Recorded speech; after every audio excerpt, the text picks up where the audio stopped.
Bon, le premier cliché que je dénoncerai un petit peu aujourd'hui, c'est la couleur des rosés. Tout le monde pense que plus c'est pâle, meilleur c'est totalement faux. Il y a des rosés très pâles, très savoureux qui ont des impacts terroirs qu'on peut lire dans les vins. Il y a des rosés très colorés qui peuvent être très savoureux, très intenses. Ce qui compte vraiment, c'est d'avoir d'abord une belle viticulture, des gens qui vinifient avec soin et qui ne font pas des choses trop techniques, trop fermentaires.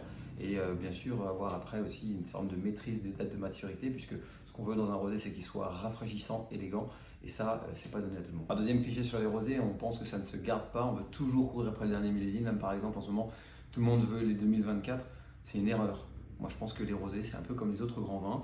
Il faut qu'ils aient un peu de patine du temps pour obtenir une forme de complexité et d'être bien posés. Donc moi, mon conseil, c'est d'avoir au moins des rosés qui ont un an et demi de bouteille. Là, on a la vraie patine, on a la vraie lecture, au moins du cépage et peut-être même du terroir.